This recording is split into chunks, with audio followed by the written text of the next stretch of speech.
हाँ तो दोस्तों यहाँ पे टेस्टी बाइट के क्वार्टरली नंबर्स आ चुके हैं, तो उसी के बारे में हम इस वीडियो में बात करेंगे और जानेंगे कि अब आपको टेस्टी बाइट के अंदर इन्वेस्टमेंट करना चाहिए या नहीं। तो चलिए शुरू करते हैं।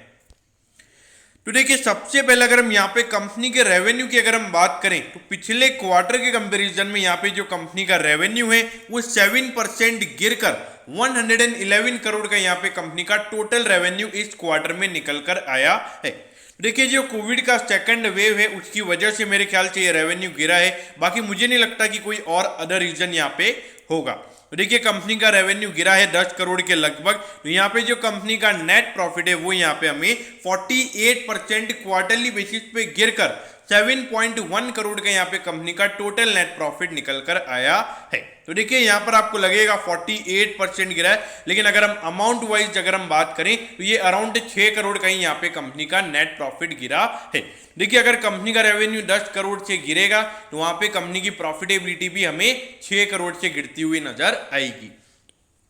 अब यहां पर अगर हम ईयर ऑन ईयर बेसिस यानी कि पिछले साल के अप्रैल से जून वाले क्वार्टर से अगर हम कंपनी के रेवेन्यू को अगर हम कंपेयर करें तो उसके कंपैरिजन में यहां पे 109% से कंपनी का रेवेन्यू बढ़कर 111 करोड़ का यहाँ पे कंपनी का टोटल रेवेन्यू निकल कर आया है। यानी कि पिछले साल के मुकाबले यहाँ पे जो कंपनी का रेवेन्यू है वो हमें डबल से भी ज्यादा बढ़ता हुआ नजर आ रहा है। और अगर प्रॉफिटेबिलिटी की बात करें तो पिछले साल इसी सेम क्वार्टर में कंपनी को 1.4 करोड़ का प्रॉफिट हुआ था और अभी कितना हुआ है 7.1 करोड़ का। यानी कि 5 टाइम्स यहाँ पे कंपनी का नेट प्रॉफिट हमें ईयर ऑन ईयर बेसिस पे बढ़ता हुआ नजर आ रहा है। तो अगर हम देखेंगे तो ईयर ऑन ईयर बेसिस के नंबर यहाँ पे काफी अच्छे हैं। ऑल द क्वार्टरली बेसिस के नंबर आपको डिसअपॉइंट करेंगे, लेकिन जो कोविड की सेकंड वेव है उसके मुताबिक अगर कंपनी ने प्रॉफिट भी रिपोर्ट किया है तो मेरे ख्याल से एज अ शेयर होल्डर ये एक पॉजिटिव इंडिकेशन है। अब ये देखिए 4626 करोड़ का इस कंपनी का मार्केट कैप है। आपको लगेगा कि इंडस्ट्री के कंपैरिजन पे ये आपको प्रीमियम वैल्यूएशन पे मिल रहा है, ऐसा लगेगा, ऐसा भी लगेगा कि थोड़ा ओवर वैल्यूड है, लेकिन देखिए जो ग्रोथ हमें यहाँ पे ईयर ऑन ईयर बेसिस पे देखने को मिली है उससे जो कंपनी का अर्निंग पर शेयर है वो हमें बढ़ता हुआ नजर आएगा।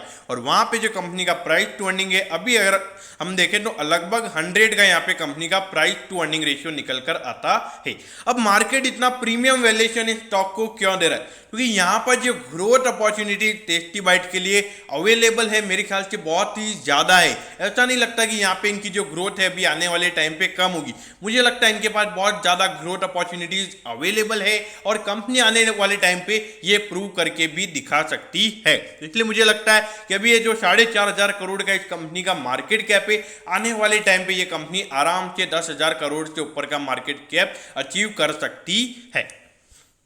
अब ये देखिए अगर आप देखोगे 2017-18 के बाद अगर आप देखोगे कंपनी के रेवेन्यूज देखिए बड़े हैं, उसके बाद अगर आप देखोगे फिर से कंपनी के रेवेन्यूज बड़े हैं। ऑल्दो पिछले साल अगर हम देखें तो कंपनी का रेवेन्यू कम हुआ था, लेकिन उसका रीजन हमें पता है। 2021 में हमने कोविड देखा है और उसके अंदर जो अप्रैल से जून वाला क्वार्टर था उसके अंदर कंपनी का परफॉर्मेंस बहुत ही बेकार था क्योंकि वहां पर इतनी नीड नहीं थी। और देखिए अभी कंपनी की अगर आप देखोगे इतना मार्केट कंपनी के पास अवेलेबल नहीं है, लेकिन मुझे लगता है कि आने वाले टाइम पे ये कंपनी के पास बहुत ही अच्छी ग्रोथ अपॉर्चुनिटीज अवेलेबल है। देखिए पिछले साल भले ही कंपनी के रेवेन्यूज कम हुए थे लेकिन कंपनी की प्रॉफिटेबिलिटी पे ज्यादा इंपैक्ट नहीं पड़ा था। पहले 40 करोड़ का मुनाफा था, पिछले साल 39 करोड़ का हुआ, यानी कि सिर्फ 1 करोड़ से यहाँ पे हमें कंपनी का नेट प्रॉफिट पिछले साल गिरता हुआ नजर आया था।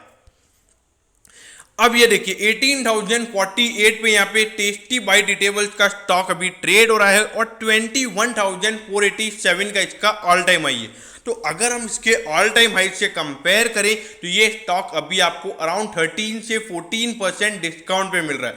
और देखिए टेस्टी बाइट की अगर मैं बात करूं आपको लगेगा महंगा स्टॉक है, लेकिन इसका अर्निंग पर शेयर ही 150 रुपए का है, तो ये आपको इतने ही वैल्यूएशन पे मिलने वाला है। और मार्केट में जो नंबर ऑफ शेयर्स है वो भी कम है, तो उससे जो जैसे मार्केट में डिमांड बढ़ती है तो ऑटोमेटिकली वहां पे जो स्टॉक का प्राइस है हमें बढ़ता हुआ नजर आता है।